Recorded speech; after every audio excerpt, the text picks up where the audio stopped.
नमस्ते साथियों। तो साथियों, कल के क्लास में आप लोगों ने देखा था उपराष्ट्रपति के बारे में, और आज हम भूगोल के क्लास को आगे बढ़ाते हुए उसमें जो बचे हुए टॉपिक है, भारत के जो 9 राज्य है समुद्री तट से जो सीमा बनाते हैं उसके बारे में बात करेंगे, और उसके लिए एक आसान ट्रिक भी देखेंगे। तो चलिए बिना समय गंवाए उस टॉपिक के बारे में बात करते हैं। तो लिखिएगा साथियों, हेडिंग में भारत के 9 राज्य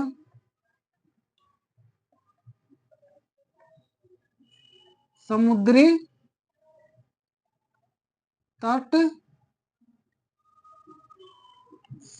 तट से लगे हैं। ठीक, तो कौन कौन से राज्य है उसके बारे में हम बात करेंगे। तो यहाँ ट्रिक लिखिएगा, कहे कि एक छोटा टॉपिक है, इसके बारे में ट्रिक होना भी जरूरी है।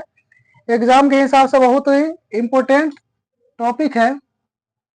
तो लिखिएगा, मंगू के काग। क्या? मंगू के काग लेकर आओ पंत। कहने का मतलब यह है कि कोई ऐसे रिश्तेदार है जो रिश्ते में पंत लगते हैं, तो वह जब रिश्तेदारी में आ रहे हैं तो जो इधर का रिश्तेदार है वह कह रहे हैं उनको फोन करके कि मंगू के काग, क्या मंगू के काग लेकर आओ पंत, यानी मंगू कोई आदमी है जो काग रखे हुए उसे लेने की बात कर रही है। तो चलिए बुझा बुझावल खत्म करते हैं और बात आगे बढ़ाते हैं। तो यह म से हो जाएगा महाराष्ट्र, गु से गुजरात हो जाएगा, के से केरल, का से कर्नाटक, और ग से गोवा हो जाएगा। यहाँ आ से आंध्र प्रदेश, ओ से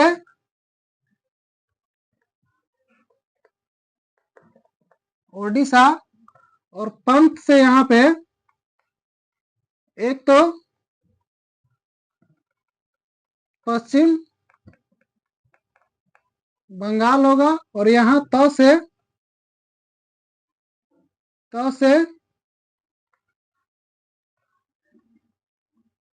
तमिलनाडु। तो यहाँ म से महाराष्ट्र, गु से गुजरात, के से केरल, का से कर्नाटक, ग से गोवा। ये सभी राज्य जो है महाराष्ट्र से लेकर के गोवा तक ये सभी पश्चिमी तट पे है। कहाँ? तो पश्चिमी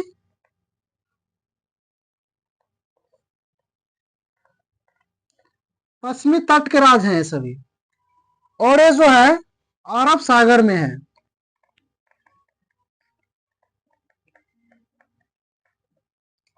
उसके बाद यहाँ आंध्र प्रदेश, उड़ीसा, पश्चिम बंगाल और तमिलनाडु, ये सभी जो है पूर्वी तट के राज्य है। कहाँ के? पूर्वी तट के राज्य है। और पूर्वी तट जो है यह बंगाल के खाड़ी में है। कहने का मतलब यह है कि पूर्वी तट के जो भी राज्य हैं वह सभी बंगाल के खाड़ी में है, और पश्चिमी तट के जो भी राज्य है वो अरब सागर में है। पश्चिमी तट में आपको महाराष्ट्र, गुजरात, केरल, कर्नाटक और गोवा आ जाएगा। वही पूर्वी तट में आपको आंध्र प्रदेश, ओडिशा, पश्चिम बंगाल और तमिलनाडु आ जाएगा। 2 केंद्र शासित प्रदेश भी है,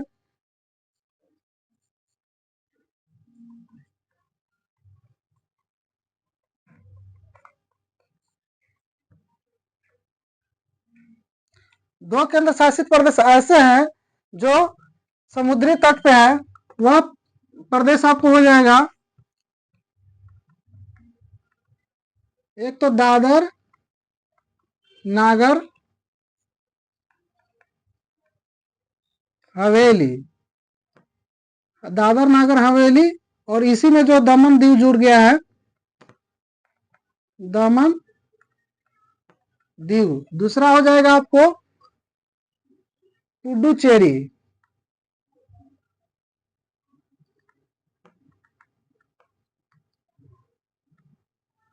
पुडुचेरी भी इसी में हो जाएगा। तो साथियों, तो दिख रहा है, तो यहाँ जो दो केंद्र शासित प्रदेश है, एक दादर नागर हवेली और दूसरा पुडुचेरी है। तो साथियों, आप लोग वीडियो में बने रहिए। तो साथियों, राज्यों में जो है,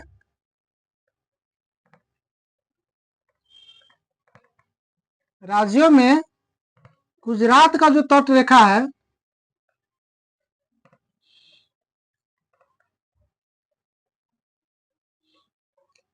राज्यों में गुजरात का तट रेखा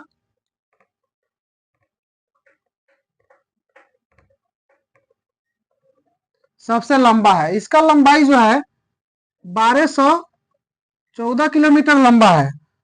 तो यह पश्चिमी तट पे हो गया। कहाँ हो गया?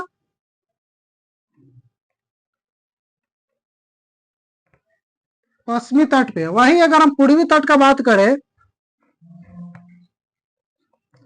तो यहाँ पे सबसे लंबा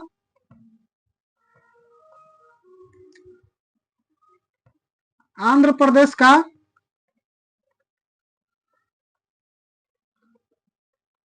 तट रेखा लंबा है। अगर ओवरऑल बात करें केंद्र शासित प्रदेशों में, तो केंद्र शासित प्रदेशों में सबसे लंबा तट रेखा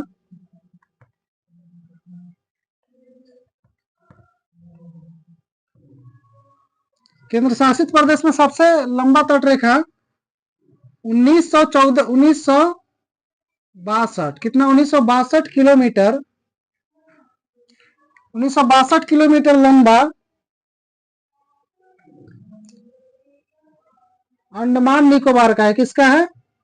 अंडमान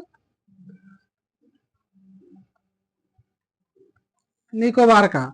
अगर वही लक्षद्वीप को देखें,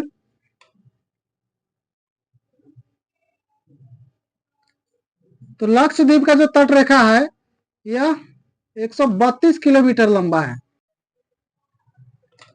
अगर हम भारत की स्थल सीमा की बात करें,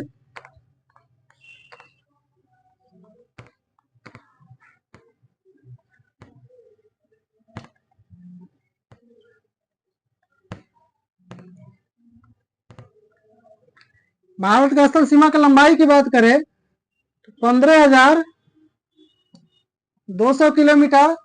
कहीं कहीं आपको देखने को मिलेगा 15,106.7 किलोमीटर। ऐसा इसलिए है कि जब आप पाकिस्तान, अफगानिस्तान, जो भी सीमा रेखा जो पड़ोसी देश है उसके साथ जो बाउंड्री शेयर होता है, उसको अगर जोड़िएगा तो जोड़ने के बाद 15,106.7 किलोमीटर होता है।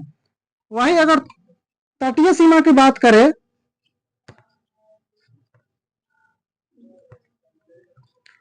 तटीय सीमा की बात करें तो यह आपको 7,516.6 किलोमीटर देखने को मिलेगा।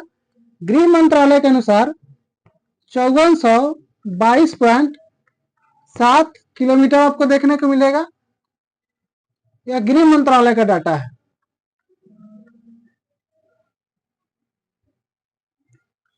वहीं अगर मुख्य भूमि के तट रेखा की बात करें,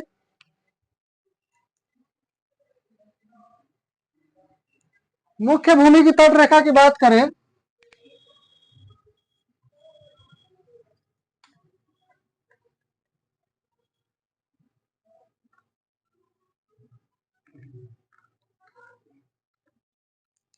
अगर हम मुख्य भूमि के तट रेखा की बात करेंगे तो यहाँ 6100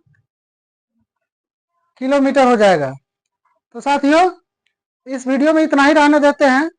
उम्मीद करते हैं कि वीडियो आप लोग को अच्छा लगा होगा। अगर वीडियो अच्छा लगा, इससे आप लोग को कुछ जानकारी मिला, तो इस वीडियो को लाइक, कमेंट, शेयर और चैनल को सब्सक्राइब जरूर करें। तब तक के लिए साथियों, धन्यवाद।